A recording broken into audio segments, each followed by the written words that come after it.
Hello दोस्तों, कैसे हो? उम्मीद करता हूँ अच्छे होंगे। पिछला वीडियो में हम लोग 1857 के क्रांति से जुड़े सभी महत्वपूर्ण पॉइंट पर चर्चा किए थे। यदि पिछला वीडियो नहीं देखे हैं तो डिस्क्रिप्शन बॉक्स में पिछला वीडियो का लिंक दिया गया है, वहाँ से जाकर देख सकते हैं। आज हम लोग बहुत ही महत्वपूर्ण चैप्टर भारतीय राष्ट्रीय कांग्रेस के बारे में पढ़ेंगे। यह चैप्टर एग्ज़ाम की दृष्टि से बहुत ही महत्वपूर्ण है। यहाँ से प्रत्येक एग्ज़ाम में 1 या 2 प्रश्न निश्चित रूप से पूछे जाते हैं। तो चलिए शुरू करते हैं।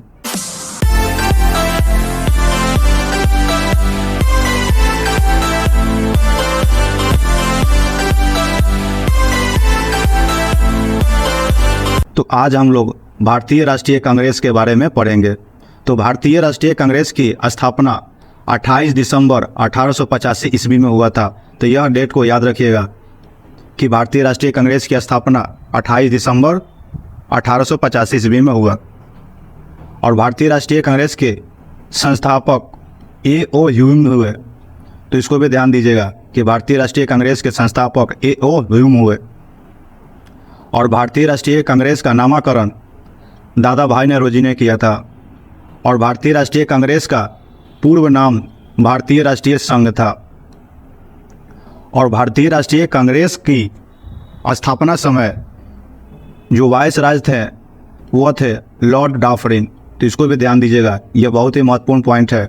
आपसे एग्जाम में सवाल पूछेगा कि भारतीय राष्ट्रीय कांग्रेस की स्थापना समय वाइसराय कौन थे, तो लॉर्ड डाफरिन। चलिए जानते हैं भारतीय राष्ट्रीय कांग्रेस को डाफरिन, कर्जन, तिलक और फिरोज शाह मेहता और गांधी जी ने क्या क्या कहा था। तो डाफरिन ने कहा था कि भारतीय राष्ट्रीय कांग्रेस सूक्ष्मदर्शी अल्पसंख्यकों की संस्था है। जी हाँ दोस्तों, तो डाफरिन ने भारतीय राष्ट्रीय कांग्रेस को सूक्ष्मदर्शी अल्पसंख्यकों की संस्था बताया था। तो इसको भी ध्यान दीजिएगा। और कर्जन ने कहा था कि भारतीय राष्ट्रीय कांग्रेस पतन की ओर लड़खड़ाती हुई जा रही है। तो इसको भी ध्यान दीजिएगा। और तिलक ने कहा था कि भारतीय राष्ट्रीय कांग्रेस भीख मांगने वाली संस्था है। तो तिलक ने भारतीय राष्ट्रीय कांग्रेस को भीख मांगने वाला संस्था बताया था। और फिरोज शाह मेहता ने भारतीय राष्ट्रीय कांग्रेस की जो आवाज़ है वह जनता की आवाज़ नहीं है।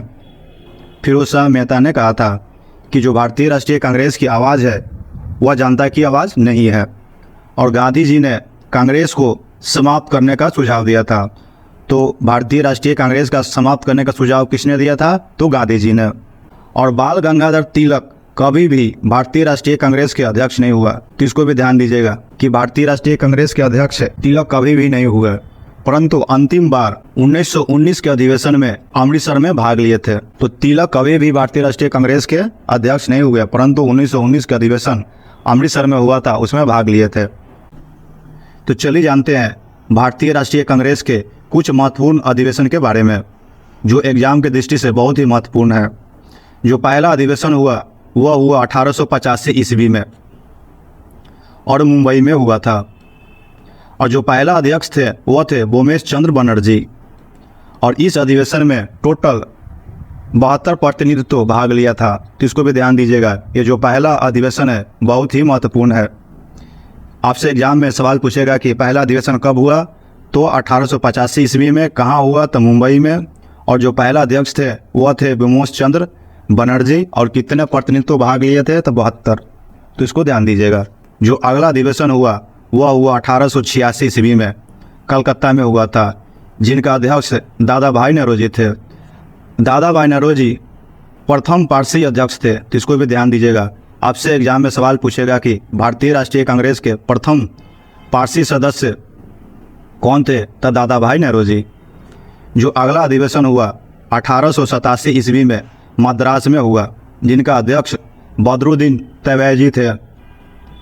और बदरुद्दीन तैयबजी प्रथम मुस्लिम अध्यक्ष थे। तो इसको भी ध्यान दीजिएगा। जो अगला अधिवेशन हुआ वह हुआ 1888 ईस्वी में इलाहाबाद में, जिनका अध्यक्ष थे जॉर्ज यूलो। जॉर्ज यूलो प्रथम अंग्रेज या प्रथम ईसाई अध्यक्ष थे। तो आपसे एग्जाम में सवाल पूछेगा कि भारतीय राष्ट्रीय कांग्रेस के प्रथम ईसाई या अंग्रेज अध्यक्ष कौन हुए, तो वह हुए जॉर्ज यूलो। जिसको भी ध्यान दीजिएगा। जो अगला अधिवेशन 1896 ईस्वी में हुआ, कलकत्ता में हुआ था, जिनका अध्यक्ष रहमतुल्लाह सियानी थे। और इसी अध्यक्षता में वंदे मातरम गया गया था। जी हाँ दोस्तों, वंदे मातरम कहाँ के अधिवेशन में गया था और कब गया था, यह एग्ज़ाम में आपसे पूछेगा। तो 1896 के अधिवेशन कोलकाता में हुआ था, इसमें वंदे मातरम गया था, इसको भी ध्यान दीजिएगा। जो अगला अधिवेशन हुआ वह 1906 ईस्वी में हुआ, वह भी कोलकाता में। और इस समय के जो अध्यक्ष थे वह थे दादा भाई नौरोजी। और इस अधिवेशन में पहली बार स्वराज की मांग किया गया था, तो इसको भी ध्यान दीजिएगा। यह भी महत्वपूर्ण है कि स्वराज की मांग पहली बार किस अधिवेशन में किया गया था, तो कोलकाता में 1906 वाक़। और 1907 का अधिवेशन सूरत में हुआ था, जिसका अध्यक्ष रास बिहारी बोस थे। और सूरत अधिवेशन में भारतीय राष्ट्रीय कांग्रेस दो हिस्सों में बट गया। पहला हिस्सा था नरम दल, दूसरा हिस्सा था गरम दल। जी हाँ दोस्तों, तो नरम दल और गरम दल किस अधिवेशन में अलग हुए, तो सूरत अधिवेशन में, इसको भी ध्यान दीजिएगा। जो अगला अधिवेशन था वह था 1911 ईस्वी में, कोलकाता में हुआ था। और इस समय जो अध्यक्ष थे वह थे विषम नारायण दत्त। और इसी अधिवेशन में जन गण मन भारत के राष्ट्रीय गान गया था, तो इसको भी ध्यान दीजिएगा। यह भी महत्वपूर्ण है कि भारत का राष्ट्रीय गान किस अधिवेशन में गया था, तो कोलकाता में। कब गया था, तो 1911 में। जो अगला अधिवेशन हुआ था वह हुआ था 1916 ईस्वी में। और 1916 का अधिवेशन लखनऊ में हुआ था, जिनका अध्यक्ष अंबिका चरण मजूमदार थे। और इस अधिवेशन में नरम दल और गरम दल एक हुए थे, तो इसको भी ध्यान दीजिएगा कि सूरत के अधिवेशन में नरम दल और गरम दल अलग हुए थे, और लखनऊ के अधिवेशन में नरम दल और गरम दल एक हुए थे। जो अगला अधिवेशन था वह 1917 ईस्वी में, जो कोलकाता में हुआ था। और इस समय के जो अध्यक्ष थे वह थे एनी बेसेंट। एनी बेसेंट प्रथम महिला अध्यक्ष थी, इसको भी ध्यान दीजिएगा। आपसे एग्जाम में सवाल पूछेगा कि भारतीय राष्ट्रीय कांग्रेस का पहला महिला अध्यक्ष कौन थी, तो वह थी एनी बेसेंट। जो अगला अधिवेशन था वह 1920 ईस्वी में हुआ, नागपुर में हुआ था। और इस समय के जो अध्यक्ष थे वह थे विजय राघवाचारी। और इस अधिवेशन में असहयोग आंदोलन का प्रस्ताव पारित हुआ था, और इसके बाद ही असहयोग आंदोलन शुरुआत हुआ था, तो इसको भी ध्यान दीजिएगा कि असहयोग आंदोलन का प्रस्ताव किस अधिवेशन में पारित हुआ था, तो नागपुर के अधिवेशन में। तो चलिए जानते हैं अगला अधिवेशन के बारे में। इसके बाद जो अगला अधिवेशन हुआ वह 1912 ईस्वी में हुआ था, बांकीपुर में हुआ था। बांकीपुर बिहार में स्थित है, जिसका अध्यक्ष थे माधोलकर। तो पहली बार यह बिहार में अधिवेशन हुआ था, तो बिहार के एग्जाम के लिए बहुत ही महत्वपूर्ण है, इसको ध्यान दीजिएगा। जो अगला अधिवेशन हुआ था वह हुआ था 1922 ईस्वी में, जो गया में हुआ था। गया बिहार में है। और इस समय के जो अध्यक्ष थे वह थे चित्तरंजन दास, तो इसको भी ध्यान दीजिएगा। यह दूसरी बार बिहार में भारतीय राष्ट्रीय कांग्रेस का अधिवेशन हुआ था। टोटल 2 बार बिहार में भारतीय राष्ट्रीय कांग्रेस का अधिवेशन हुआ था, तो इसको भी ध्यान दीजिएगा।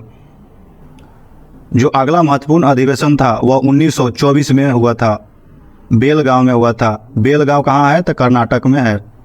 और इस समय जो अध्यक्ष थे वह थे महात्मा गांधी, इसको भी ध्यान दीजिएगा कि बेलगांव के जो अध्यक्ष थे वह थे महात्मा गांधी। और महात्मा गांधी टोटल 1 बार भारतीय राष्ट्रीय कांग्रेस के अध्यक्ष हुए, तो इसको भी ध्यान दीजिएगा। जो अगला अधिवेशन हुआ वह हुआ 1922 ईस्वी में, कानपुर में हुआ था। और इस समय के जो अध्यक्ष थी वह थी सरोजनी नायडू। सरोजनी नायडू प्रथम भारतीय महिला थी, इसको भी ध्यान दीजिएगा। यह भी बहुत ही महत्वपूर्ण है कि सरोजनी नायडू प्रथम भारतीय महिला अध्यक्ष सरोजनी नायडू थी। जो अगला अधिवेशन हुआ वह हुआ 1929 में, जो लाहौर में हुआ था, जिसका अध्यक्ष थे नेहरू। और नेहरू ने ही इस अधिवेशन में पूर्ण स्वराज की मांग की था, तो इसको भी ध्यान दीजिएगा कि पूर्ण स्वराज की मांग नेहरू ने लाहौर अधिवेशन में किया था। जो अगला अधिवेशन हुआ वह हुआ 1931 ईस्वी में, कराची में। जिसका अध्यक्ष थे सरदार वल्लभ भाई पटेल। और इस अधिवेशन में मौलिक अधिकार का प्रस्ताव पारित हुआ था, तो इसको भी ध्यान दीजिएगा।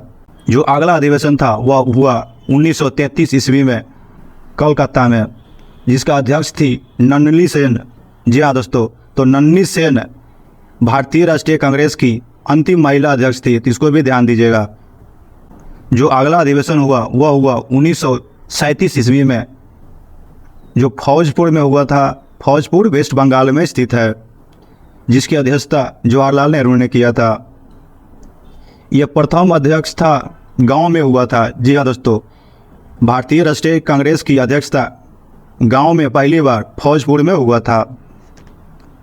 जो अगला अधिवेशन हुआ वह हुआ 1938 ईस्वी में, हरिपुरा में हुआ था। हरिपुरा गुजरात में स्थित है, इसको भी ध्यान दीजिएगा, जिसका अध्यक्ष सुभाष चंद्र बोस थे।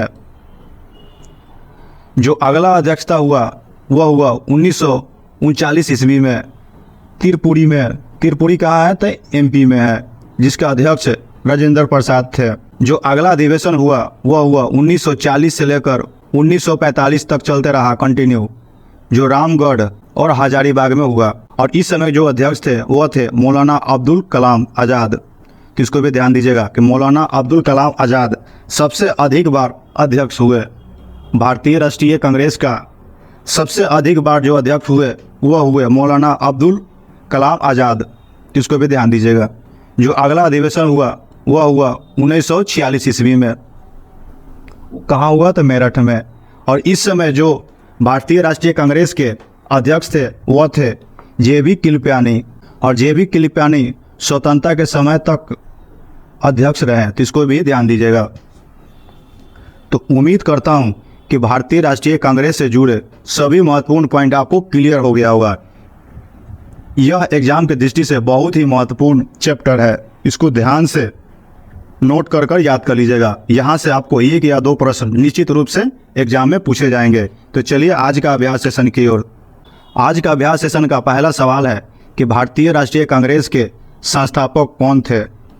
जो पहला ऑप्शन है वह है राजेंद्र प्रसाद, दूसरा ऑप्शन है दादा भाई नौरोजी, तीसरा ऑप्शन है A.O. ह्यूम और चौथा ऑप्शन है भूमेश चंद्र बनर्जी।